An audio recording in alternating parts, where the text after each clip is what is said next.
कहूँ अज्ञाता अक्षमहु क्षमा मंदिर दो भ्राता। आप दोनों भाई हमको क्षमा करिए। परशुराम जी ने आशीर्वाद दिया है और फिर परशुराम जी ने क्या किया कि कही जय जय जय और रघुकुल के तू अभेगुपति गाई बनहि का पहे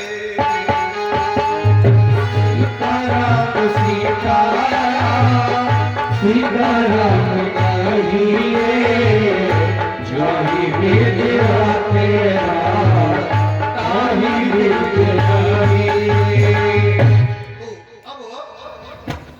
परशुराम जी भगवान श्री राम की प्रशंसा कर रहे हैं कि कही जय जय रघुकुल के तू तो भृगुपति गए अपन ही तप हे तू।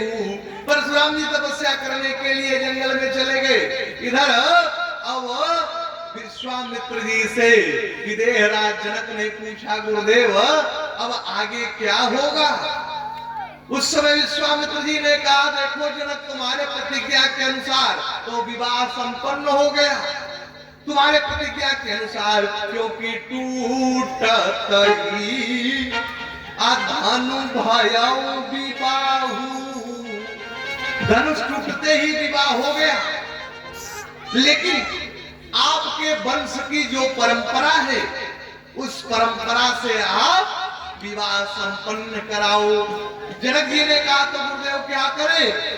उस समय विदेहराज जनक से विश्वामित्र जी कहते हैं कि आप एक निमंत्रण भेजो अवधपुर के लिए और दूत जाए अवधपुर और जाकर के सूचना दे और वहां से पुनः बारात आए और अपने कुल वंश की परंपरा के अनुसार तुम अपने बिटिया का विवाह करो। जब विश्वामित्र जी ने कहा विदेहराज जनक ने पत्र लिखा है और धावक लेकर के पत्र अवधपुर पहुंचे।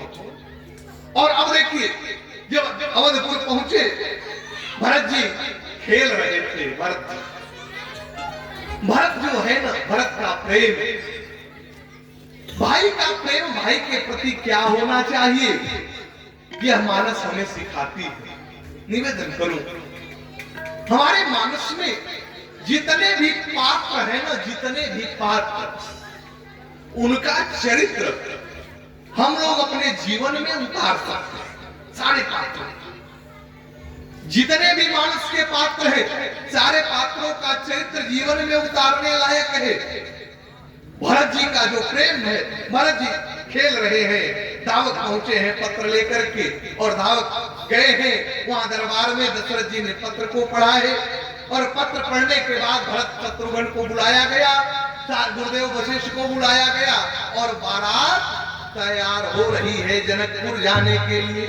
और जब बारात तैयार हो रही है ना और इधर विदेहराज जनक ने क्या किया, जनक जी ने सोचा कि अब अवधपुर से बारात जनकपुर की तरफ आने वाली है और जब बारात आने वाली है ना तो बीच में जो नदियां थी, जो नदी थी बीच में, उस नदी पर जनक जी ने सेतु बनाने का काम किया।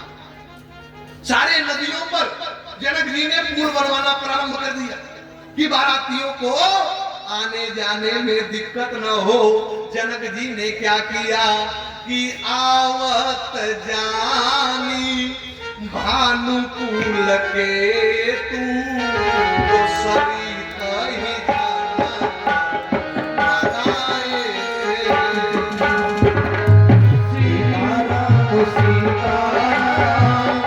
सीताराम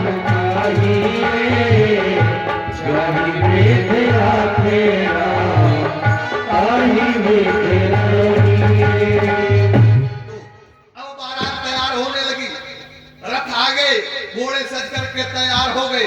और जब बारात तैयार हुई अब भगवान श्री राम की बारात जनकपुर के लिए तो चल रही है, लेकिन उस बारात में दूल्हा गायब, दूल्हा है ही नहीं। तो जब बारात चली ना तो रास्ते में लोग पूछ रहे हैं ये किसकी बारात जा रही है। लोगों ने कहा चक्रवर्ती सम्राट दशरथ के बेटे राम की बारात जा रही है। लोगों ने पूछा दूल्हा नहीं दिखाई दे रहा है। अच्छा, दूल्हे को देखने की बड़ी उत्सुकता रहती है। अब दूल्हा दिखाई ही नहीं दे रहा। अब कौन कहे कि दूल्हा 6 महीना पहले से जाके बैठ गया? कौन कहे? राम जी 6 महीना पहले से जाके बैठ गए। उतना तो आजकल के भी दामाद नहीं रहते जितना वो रहे थे। अब दूल्हा है नहीं, बारात जाए तो लोग पूछते थे। तब वशिष्ठ जी ने भरत जी को बुलाया। वशिष्ठ जी ने कहा भरत आओ, और भरत जी आए। और जब भरत जी आए तो वशिष्ठ जी ने भरत जी को दूल्हा बनाया। भरत जी और उस रथ पर बैठा गया। भरत जी राम जी के तरह ही दिखते थे।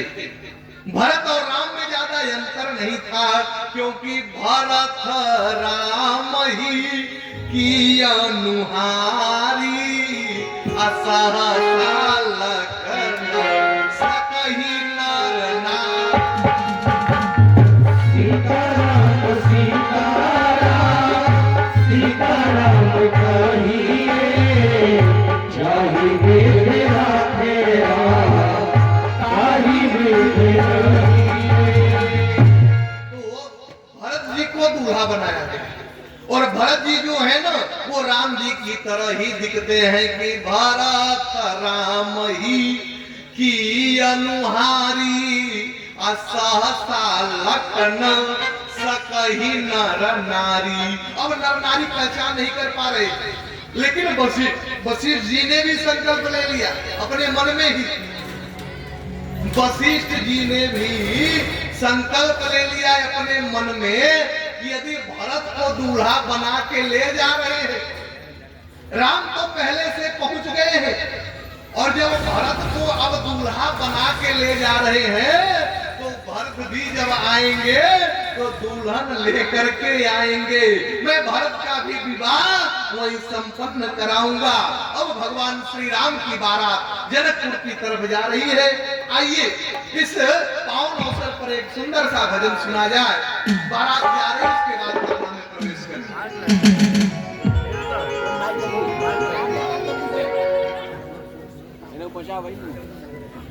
हेलो, आज का प्रसाद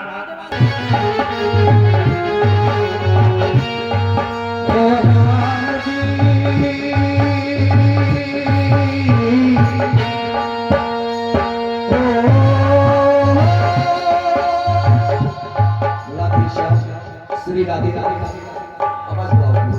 श्री राधे राधे श्याम।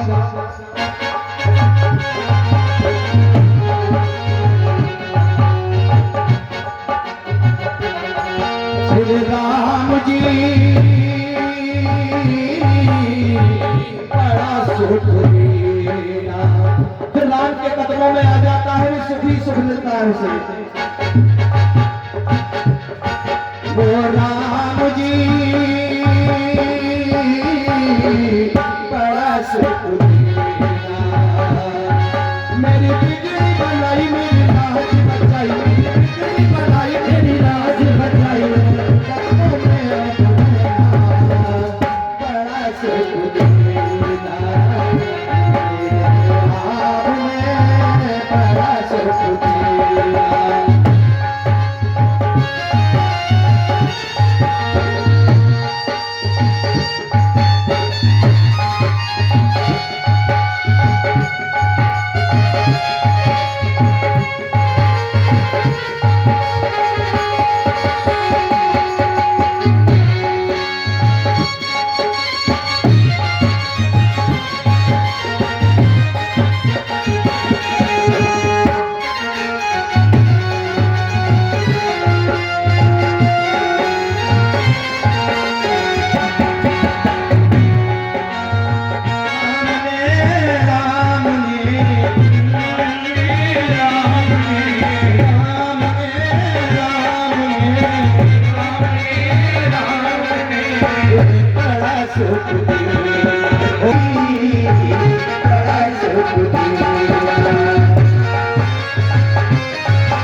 था, उसी को सदा पर काम दिया था, उसी को सदा पर काम दिया